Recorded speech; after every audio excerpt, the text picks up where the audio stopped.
Welcome to Sengoku Daimyo's Chronicles of Japan.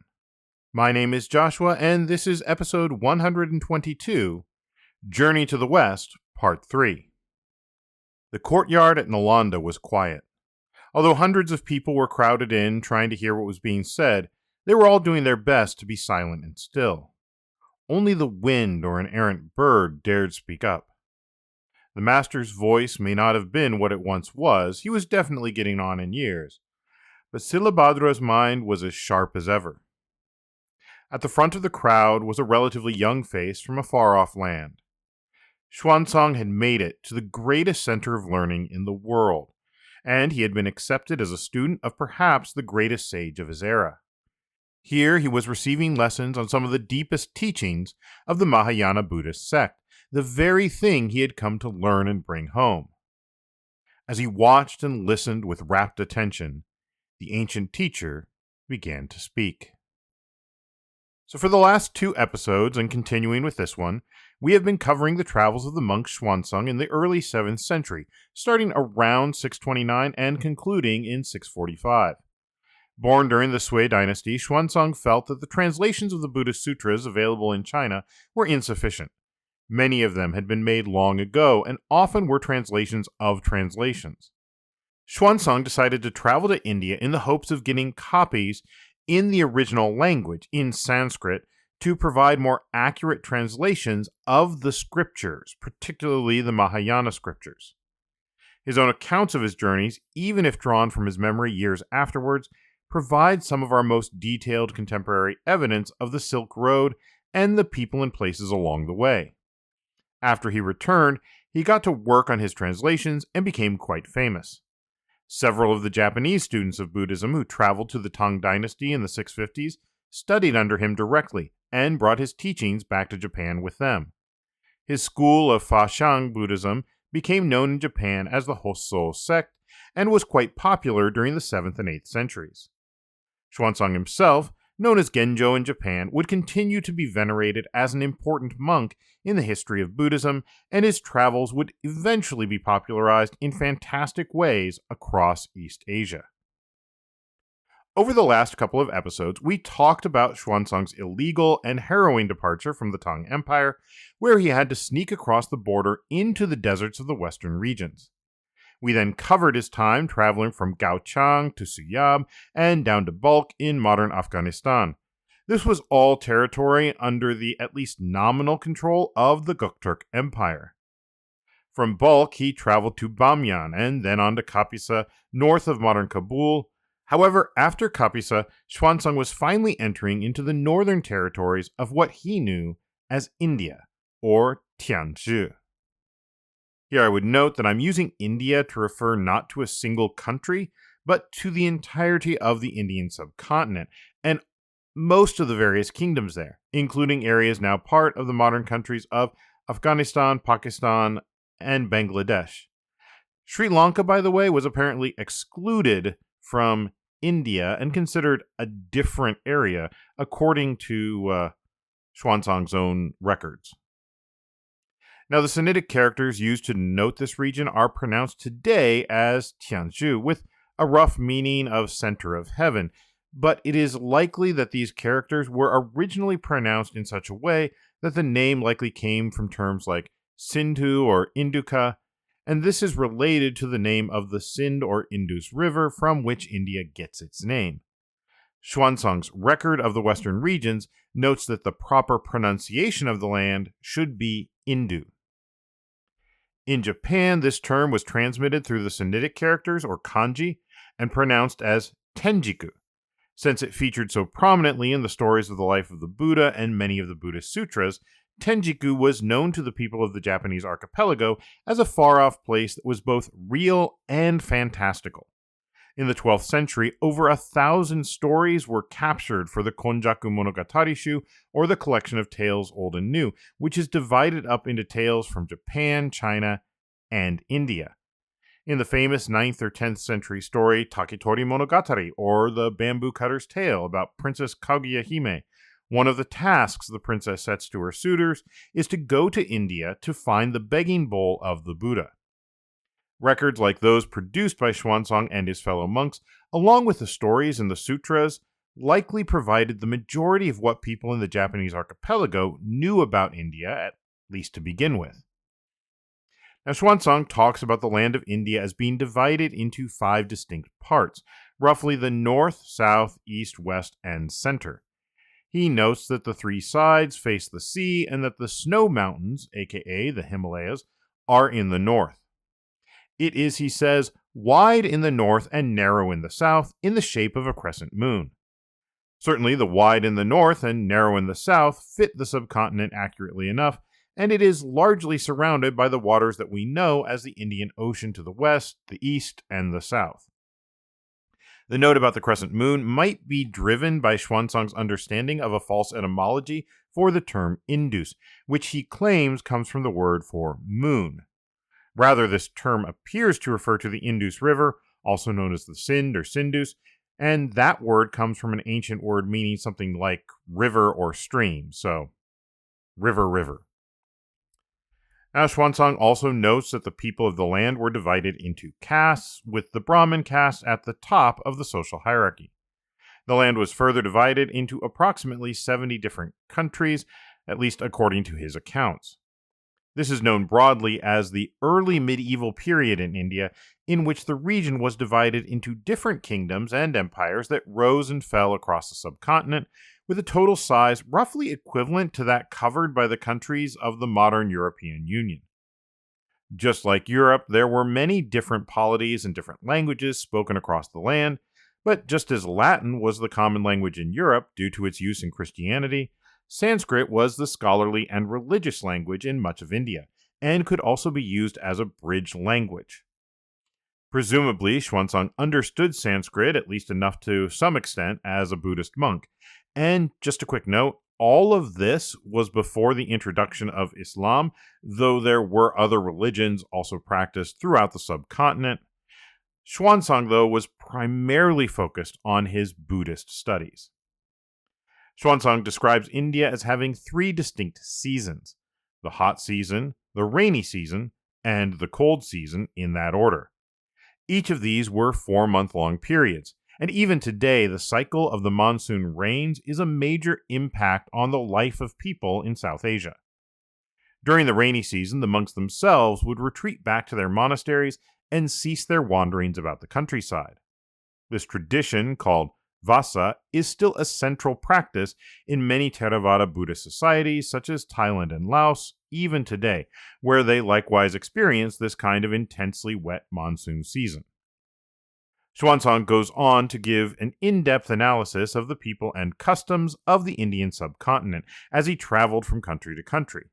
So, as we've done before, we'll follow his lead in describing the different locations that he visited. Now, the first country of India that Xuanzang came to was the country of Lampa, or Lamapaka, thought to be modern Laghman province in Afghanistan. At the time, it was a dependency of Kapisa. The snow mountains, likely meaning the Hindu Kush, the western edge of the Himalayas, lay at its north, while the Black Mountains surrounded it on the other 3 sides.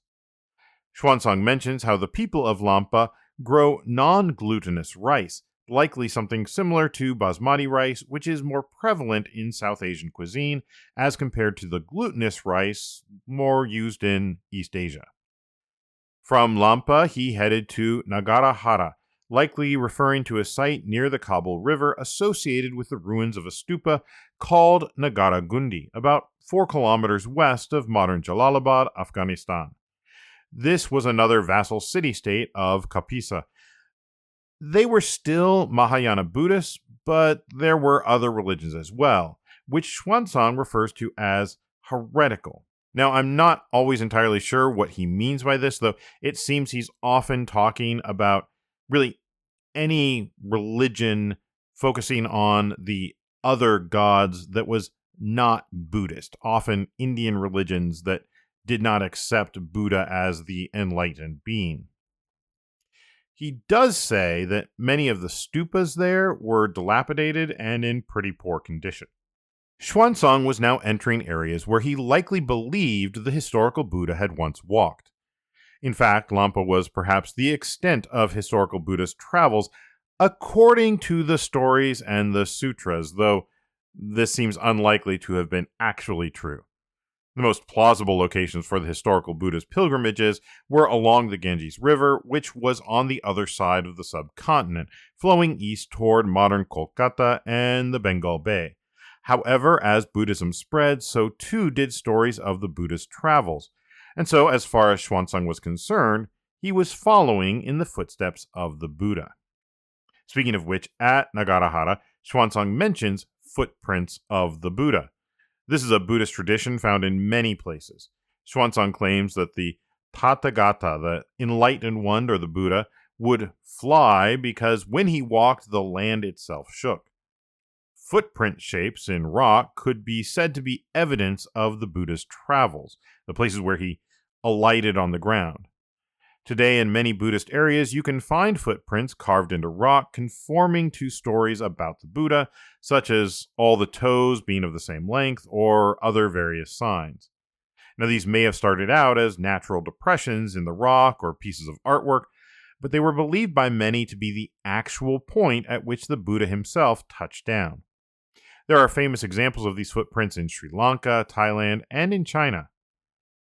Of course, there are also traditions of creating images of the footprint as an object of worship. Images of footprints similar to images of the Great Wheel of the Law may have been some of the earliest images for veneration, as images of the Buddha himself did not appear until much later in the tradition. One of the oldest such footprints in Japan is at Yakushiji Temple, dated to 753. It was created based on a rubbing brought back by an envoy to the Tang court while they were in Chang'an. Now, like Buddha footprints, there are many other images and stories that show up multiple times and in different places, even in Xuanzang's own narrative. For example, in Nagarahara, Xuanzang also shares a story of a cave where an image of the Buddha could be just barely made out on the wall. Maybe an old carving that was just worn away, or maybe an image that was deliberately placed in the darkness as a metaphor for finding the Buddha, finding enlightenment. This is not an uncommon theme in Buddhism as a whole, and in any case, the story around this image was that it had been placed there to subdue a naga. Now, a naga is a mythical snake-like being, and we are told that this particular naga was the reincarnation of a man who had invoked a curse on the nearby kingdom. Then he threw himself from a cliff in order to become a naga and sow destruction. As the story went, the man was indeed reborn, but before he could bring destruction, the Buddha showed up and subdued him, convincing him that this was not right. And so the naga agreed to stay in the cave where the Buddha left an image, a shadow, to remind the naga any time that its thoughts might turn to destruction. Later in his travels at a place named Kausambi, Xuanzang mentions another cave where the Buddha had subdued a venomous dragon and left his shadow on the cave wall as well. Allowing for the possibility that the Buddha just had a particular MO when dealing with destructive beings, we should also consider that the story may have developed in one region, probably closer to the center of Buddhism, and then traveled outward such that it was later adopted and adapted to local traditions. Now, from Nagarahara, Xuanzang continued to the country of Gandhara and its capital city of Purashapura, aka modern Peshawar. This kingdom was also under the vassalage to the Kapisan king. Here and elsewhere in the journey, Xuanzang notes not only evidence of the historical Buddha, but also monasteries and stupas purported to have been built by King Kanishka and King Asoka. These were important figures who were held in high regard for spreading Buddhism during their reigns. Continuing through the region of Gandhara, he also passed through Uttarakhand and the city of Salatura, known as the birthplace of the ancient Sanskrit grammarian Daksiputra Panini, author of the Astadhyayi.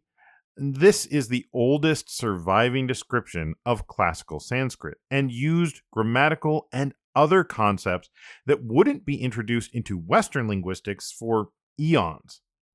Daksiputra Panini thrived around the 5th or 4th century BCE, but was likely one of the reasons that Sanskrit continued to be used as a language of scholarship and learning even as it died out in the usage of day-to-day language amongst the common people.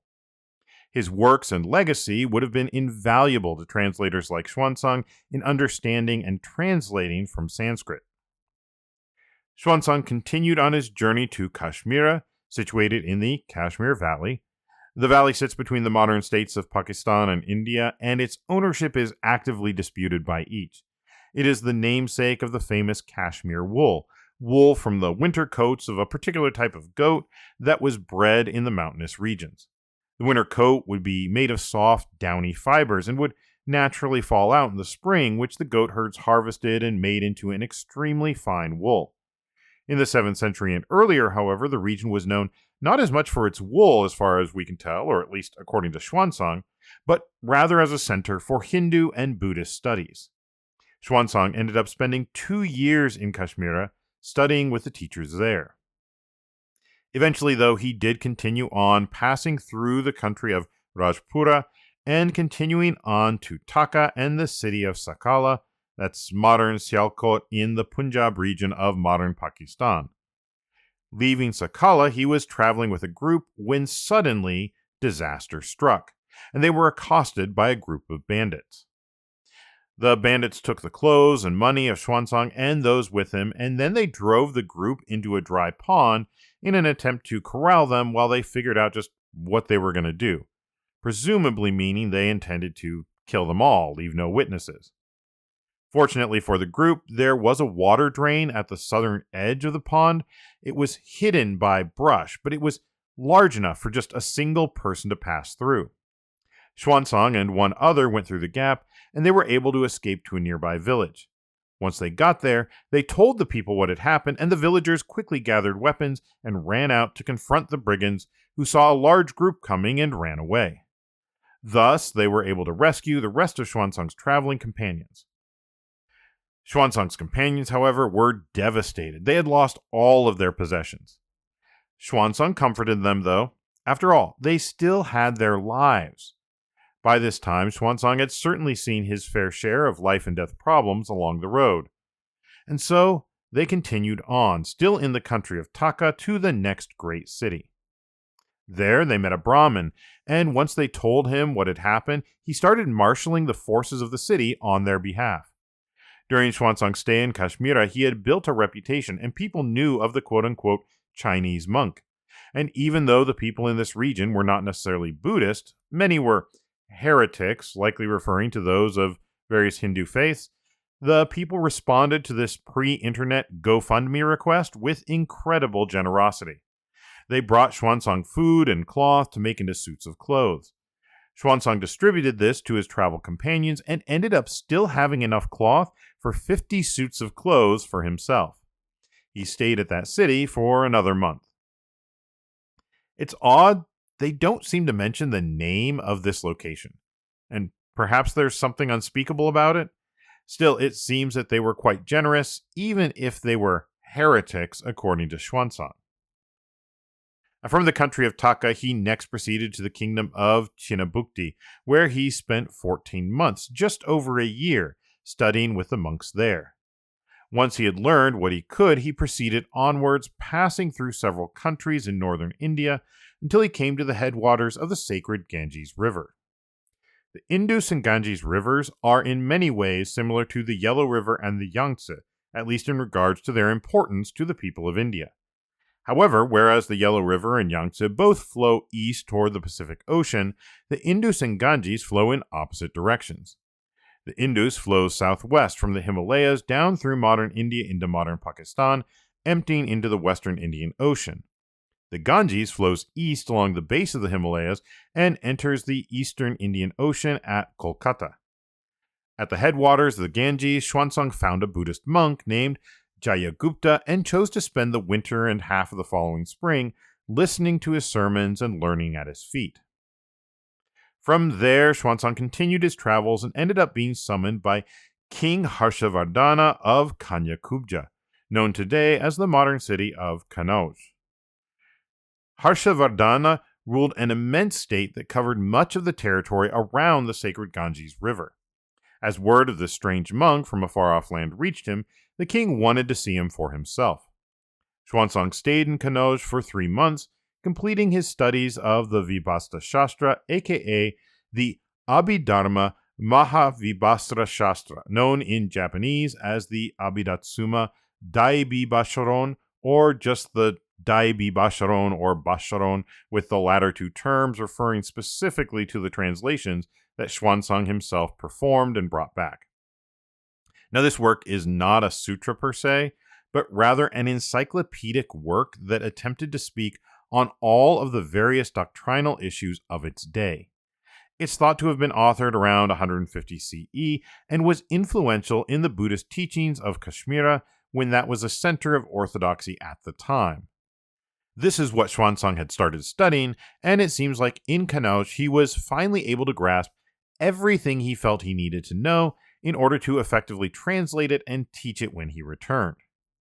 That said, his quest was far from over, and after his time in Kannauj, he decided to continue on. His next stop was at the city of Ayodhya. This was and is a city of particular importance in Hindu traditions. It is said to be the city mentioned in the epic tale known as the Ramayana, though many argue that it was simply named that later in honor of that ancient city. It does appear to be a city that the historical Buddha, Siddhartha Gautama, visited and where he preached. It was also the home of a famous monk from Gandhara who authored a number of Buddhist tomes and was considered, at least by Xuanzang, a proper bodhisattva. And so Xuanzang spent some time paying homage to the places where the Buddha and other holy figures had once walked. Now, Ayodhya appears in many forms across Asia. It is a major pilgrimage center, and the city of Ayutthaya in Thailand was named for it, evoking the Ramayana, known in Thai as the Ramakien, which they would adopt as their own national story. On the Korean peninsula, there is a story that Queen Boju, aka Hyo Hwang-ok, wife to the 2nd century King Suro of Gyeonggwangaya, traveled to the peninsula all the way from the foreign country of Ayutthaya, thought to mean Ayodhya. Her story was written down in the Gaya histories and survives as a fragment in the Samguk Yusa.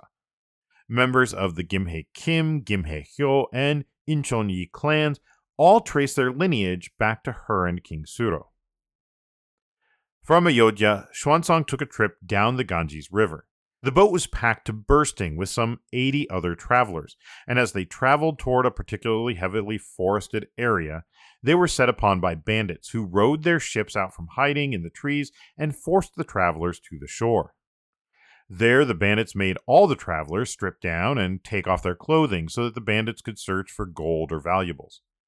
According to Xuanzang's biography, these bandits were followers of Durga, a Hindu warrior goddess, and it is said that each year they would look for someone of particularly handsome features to sacrifice to her. With Xuanzang's foreign features, they chose him, and so they took him to be killed. Xuanzang mentioned that he was on a pilgrimage and that by interrupting him before they finished, he was worried it might be inauspicious for them, that is, the bandits. But he didn't put up a fight and merely asked to be given time to meditate and calm his mind so that they might perform the execution quickly so that he wouldn't even notice. And from there, according to the story, a series of miracles occurred that ended up with Xuanzang being released and the bandits worshipping at his feet. Now, it is times like this that we must remember that this biography was being written by Xuanzang's students based on stories he told them about his travels. While being accosted by bandits on the river strikes me as perfectly plausible, we don't necessarily have the most reliable narrators, so I'm gonna have to wonder about the rest. Speaking of unreliable narration, the exact route that Xuanzang traveled from here on is unclear to me based on his stated goals and where he was going. It's possible that he was wandering as opportunities presented themselves. I don't know that he had any kind of map or GPS like we've said in the past. And it may be that the routes from one place to another were not always straightforward. Regardless, he seems to wander southeast for a period before turning again to the north and eventually reaching the city of Shravasti. Shravasti appeared in our discussion of the men of Tukkara in episode 119. With the men of Tukkara, there were also mentions of a woman from Shravasti. And while it's unlikely that that was actually the case, the names were probably about individuals from the Ryukyuan island chain rather than from India, it is probably worth noting that Shravasti was a thriving place in ancient times. It was at one time the capital city of the kingdom of Kosala, sharing that distinction with the city of Ayodhya back in the 7th to 5th centuries BCE. It is also where the historical Buddha, Siddhartha Gautama, was said to have spent many years of his life. This latter fact would have no doubt made it a place of particular importance to Xuanzang on his journeys. From there, he traveled east, ending up following the foothills of the Himalayas and finally coming to some of the most central pilgrimage sites for followers of the historical Buddha. First, he reached Lumbini Wood in modern Nepal, said to have been the birthplace of Prince Siddhartha Gautama, aka the Buddha. And then he visited Kushinagara, the site where the Buddha ascended to nirvana, in other words, the place where he passed away.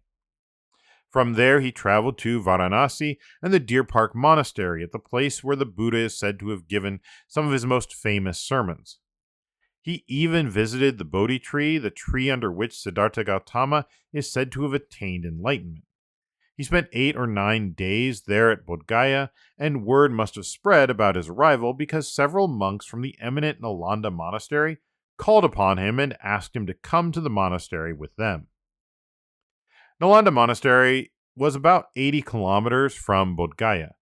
This was a grand monastery and center of learning. Some say that it was, for a time, the greatest in the world. It had been founded in the 5th century by the Gupta dynasty, and many of the Gupta rulers and others donated to support the monastery, which also acted as a university. After the fall of the Gupta dynasty, the monastery was supported by King Harsha of Kannauj, whom Xuanzang had visited earlier. It ultimately thrived for some 750 years and is considered by some people to be the oldest residential university, meaning that students would come to the temple complex and stay in residence for years at a time to study.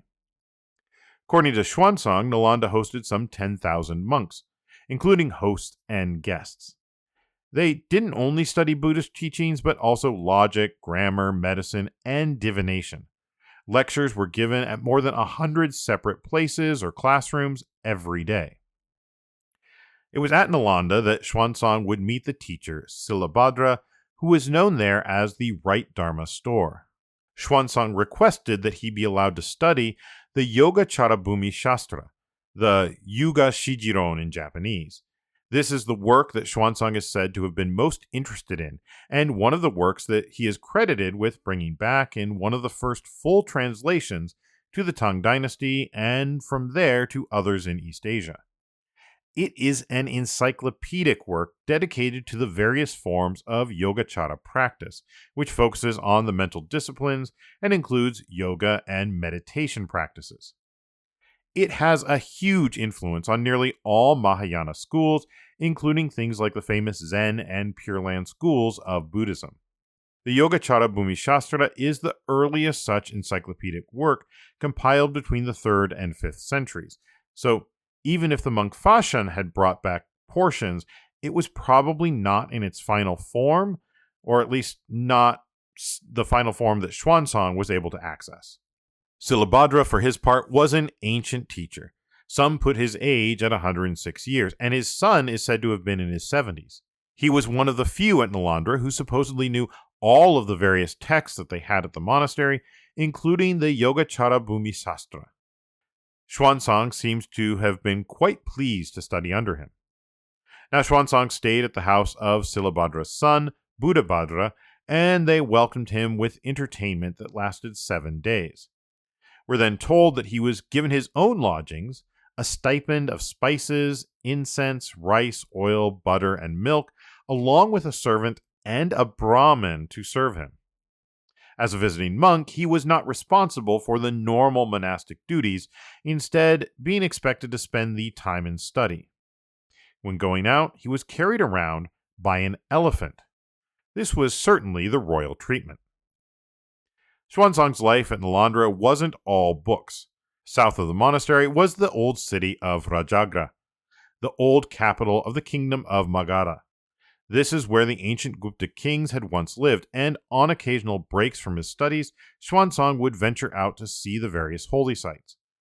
This included the famous Mount Gudrakutta, the Vulture Peak, a location said to be favored by the historical Buddha and central to the Lotus Sutra, which is arguably the founding document of Mahayana Buddhist tradition. After all, Mahayana means greater vehicle, and it is in the Lotus Sutra that we see the metaphor of using different vehicles to escape a burning house, and that leading to the idea of the great vehicle or primary vehicle, the Mahayana. Now, we've already talked a bit about how the image of Vulture Peak had already become important in Japanese Buddhism. In episode 112, we talked about how in 648, Abe no Omi had drums piled up at Shitennoji in the shape of Vulture Peak. But although the sightseeing definitely enhanced his experience, Xuanzang was first and foremost there to study. He spent 15 months just listening to his teacher expound on the Yogacara Bhumi Shastra, but he also heard expositions on various other teachings as well. He ended up studying at Nalanda Monastery for 5 years, gaining a much better understanding of Sanskrit and the various texts, which would be critically important when it came to translating them later. But Xuanzang was not one to stay in any place too long, and so after 5 years, some 8 or 9 years or more into this journey, he continued on, following the Ganges east to modern Bangladesh. Here he heard about various other lands, such as Dvaravati, possibly referring to Dvaravati in modern Thailand, as well as Kamalanka and Isanapura. The latter is in modern Cambodia, the capital of the ancient Chenla kingdom. Then Mahachampa, possibly referring to the Champa region of Vietnam, and the country of Yamanadvipa. But there was still more of India for Xuanzang to discover and more teachings to uncover, and so Xuanzang decided instead to head southwest, following the coast. He heard of the country of Sinhala, referring to the island of Sri Lanka, but he was urged not to go by ship, as the long journey was perilous.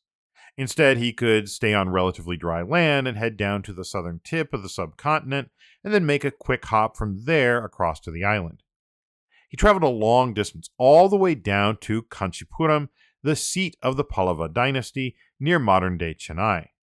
From the seaport near Kanchipuram, it was only 3 days to Sinhala, that is to say, Sri Lanka.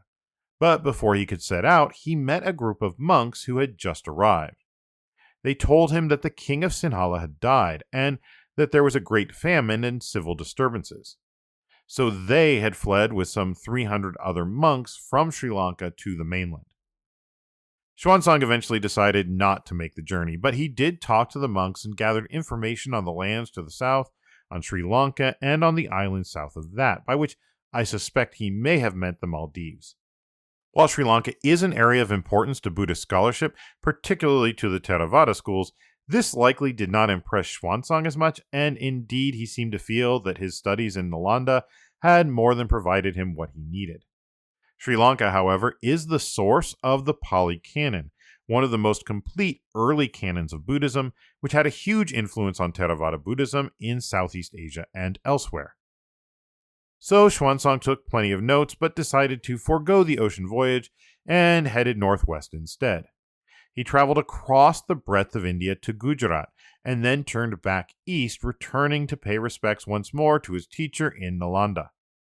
While there, he heard of another virtuous monk named Prajnabhadra at a nearby monastery, and so he went to spend several months with him as well. He also studied with a layman, Sastrin Jayasena, at Stickwood Hill. Jayasena was a kshatriya, or nobleman by birth, and studied both Buddhist and non-Buddhist texts. He was courted by kings, but had left to continue his studies. Xuanzang studied with him for another couple of years. Xuanzang then remained at Nalanda, learning and teaching, and then expounding on what he had learned, and gathering many copies of the various documents that he wished to take back with him, though he no doubt wondered how he might do it. In the meantime, he also acquired quite the reputation. We are told that King Silabhadra had asked Nalanda for monks who could refute Theravada teachings, and Xuanzang agreed to go. Now, it isn't clear, but it seems that Silabhadra was a title and likely referred in this case to King Harsha of Kannauj, whom we mentioned earlier. Now, since he was a foreigner, then there could be no trouble that was brought on Nalanda and the other monks if Xuanzang did poorly, so he seemed to be the perfect candidate. Now, while he was waiting to hear back from Siladicha's court, which was apparently taking time to arrange the whole thing, the king of Kamarupta reached out to Nalanda with a request that Xuanzang come visit them. While Xuanzang was reluctant to be gone too long, he was eventually encouraged to go and assuage the king. Kamarupta was a kingdom around modern Assam region ruled by King Bhaskaravarman, also known as King Kumara, which seems to be a royal title. This kingdom included parts of Bangladesh, Bhutan, and Nepal. Bhaskaravarman, like so many other regions, seems to have been intrigued by the presence of this foreign monk who had traveled all this way and who had studied at the famous Nalanda monastery in Magadha. He invited Xuanzang to come to him, and Xuanzang's teacher, Silabhadra, had exhorted Xuanzang to spread the right Dharma, and to even go to those non-Buddhists in hopes that they might be converted, or at least partially swayed to some form of compassion. King Bhaskaravarman was quite taken with Xuanzang, wining and dining him while listening to him preach. While there, Xuanzang learned about the country of Kamarupta. He also learned about a path north, by which it was said a 2-month journey would take you to the land of Shu, in the Sichuan Basin, on the upper reaches of the Yangtze, a kind of shortcut back to the Tang court. However, the journey was quite treacherous, possibly even more treacherous than the journey to India had been. Now, eventually, word reached the ears of King Siladicha that Xuanzang was at the court of King Bhaskaravarman, and Siladicha got quite upset. Xuanzang had not yet come to his court, so Siladicha demanded that Bhaskaravarman send the monk to him immediately. Bhaskaravarman refused, saying that he'd rather give Siladicha his own head, which Siladicha said he would gladly accept. Bhaskaravarman realized he may have miscalculated, and so he sailed up the Ganges with a host of men and Xuanzang to meet with Siladicha. After a bit of posturing, Siladicha met with Xuanzang, who went with him and eventually confronted the members of the Theravada sect in debate. Now, this almost got ugly except for the king's intervention. You see, after a particularly devastating critique of the Theravada position, the Theravada monks were blamed for trying to use violence against Xuanzang and his fellow Mahayana monks from Nalanda, who were prepared to defend themselves. The king had to step in and break it up before it went too far. Ultimately, though, Xuanzang was a celebrity at this point, and both kings seemed to have supported him, especially as he was realizing it was about time to head back to his own country. So both the kings offered ships should Xuanzang wish to sail south and then up the coast. However, Xuanzang elected to take the northern route, hoping at this point to go back through Gaochang and see that city and its ruler again. He didn't realize at this point that Gaochang had been conquered by the Tang dynasty, and it was a little different than he might remember it. But the kings gave him money and valuables, and they gave him wagons for all of the texts. They also sent an army to protect all of the treasures, and even an elephant and more, sending him back in true style with a huge send-off. So Xuanzang retraced his earlier steps, this time on an elephant. He traveled back to Taxila to Kashmir and beyond. He was invited to stay in Kashmir, but because of his retinue, he wasn't quite at leisure to just go where he wanted this time. At one point near Kapisa in modern Bagram, north of Kabul, they had to cross a river, and about 50 of the almost 700 documents were lost. The king of Kapisa heard of this and had his own monks make copies to replace them based on their own school's teachings. The king of Kashmir, hearing that Xuanzang was in Kapisa, also came to pay his respects. Xuanzang traveled with the king of Kapisa northwest for over a month and reached Lampaka, where he did take some time to visit the various holy sites before continuing northwest. They had to cross the snow mountains, the outskirts of the Himalayas, and even though it wasn't the highest part of the range, it was still challenging. He had to dismount his elephant and travel on foot. Finally, after going over the high mountains and coming down, he arrived back in the region of Tukhara, in the country of Khost. He then came to Kunduz and paid his respect to the grandson of Yehu Khan. He was given more guards to escort him eastward, traveling with some merchants. This was back in what was Gokturk-controlled lands, over a decade later than when he had last visited.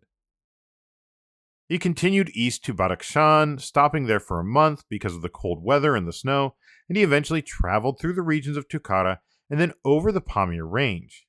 He came down on the side of the Tarim Basin and noted how the rivers on one side flowed west, while on the other side they flowed east. The goings were treacherous, and at one point they were beset by bandits.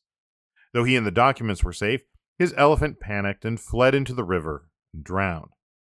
He eventually ended up in the country of Kashgar in modern Xinjiang province at the western edge of the Taklamakan Desert. Now from there he had two options.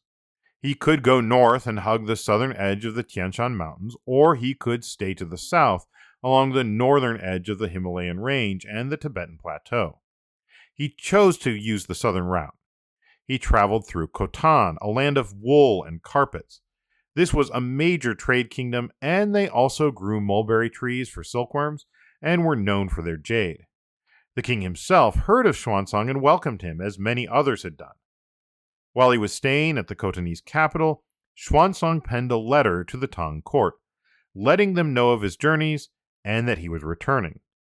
He sent it with some merchants and a man of Gaochang to deliver it to the court. Now remember, Xuanzang had left the Tang Empire illegally. Unless he wanted to sneak back in, his best hope was that the court was willing to forgive and forget all of that, given everything that he was bringing back with him. The wait was no doubt agonizing, but finally a letter did arrive, and it assured him that he was indeed welcomed back, and that all of the kingdoms from Khotan back to the governor of Dunhuang had been made aware and were ready to receive him. With such assurances, Xuanzang packed up and headed out. The king of Khotan granted him more gifts to help see him on his way. Nevertheless, there was still a perilous journey ahead. Even knowing the way, the road went through miles and miles of desert, such that in some places you could only tell the trail by the bleached bones of horses and travelers who had not been so fortunate. Eventually, however, Xuanzang made it to the Jumo River, and from there on to Dunhuang, from whence he was eventually escorted back to the capital city. It was now the year 645. The year of the Ishii incident in Yamato and the death of the Soga. Xuanzang had been gone for approximately 16 years. In that time, the Tang had defeated the Gokturks and taken Gaochang, expanding their control over the trade routes in the desert. Xuanzang, for his part, was bringing back 657 scriptures, bound in 520 bundles carried by a train of some 20 horses. He was also bringing back invaluable intelligence for the Tang Empire on just what was going on outside of its own borders. He was given a hero's welcome, and eventually he would be set up in a monastery where he could begin the next part of his journey, translating all of these books. Oh, and in the meantime, writing a record of the Western regions. This was the work of a lifetime, but it was one that would have a profound impact on Buddhism across East Asia. Xuanzang's translations would revolutionize the understanding of Mahayana Buddhist teachings, and students would come from as far away as the Yamato court to study under him and learn from the teacher who had studied and taught at none other than Nalanda Monastery itself. His school would become popular in the Yamato capital and the main school of several temples, at least for a time. In addition, his accounts and his biography would introduce many people to the wider world of Central and South Asia. While I could go on, this has already been a story in 3 parts, and this is, after all, the Chronicles of Japan, so we should probably tune back into what's going on with Yamato. Next episode, we'll look at some of the most detailed accounts we have of a mission to Chang'an. Until then, I hope that this has been enjoyable. Xuanzang's story is one of those that isn't just about him, but about the interconnected nature of the entire world at that time. While his journey is quite epic, there were many people traveling the roads, though most of them didn't write about it afterwards, or if they did, it isn't something that's come down to us today. People, artifacts, and ideas traveled much greater distances than we often consider at this time, well before any kind of modern travel. It was dangerous, but often lucrative, and it meant that various regions could have influence well beyond what one might expect. And so, I'd just like to say thank you once again for listening, and thank you for all of your support. Remember, if you like what we're doing, please tell your friends. Feel free to rate us wherever you listen to podcasts. If you feel the need to do more and you want to help us keep this thing going, we do have information about how you can donate on Patreon or through our coffee site, ko-fi.com/Sengoku Daimyo, or find links over at our main website, sengokudaimyo.com/podcast, where we will have some more discussion on topics from this episode. Also, feel free to reach out to our Sengoku Daimyo Facebook page. You can also email us at thesengokudaimyo@gmail.com. Thank you also to Ellen for their work editing the podcast. And that's all for now. Thank you again, and I'll see you next episode on Sengoku Daimyo's Chronicles of Japan.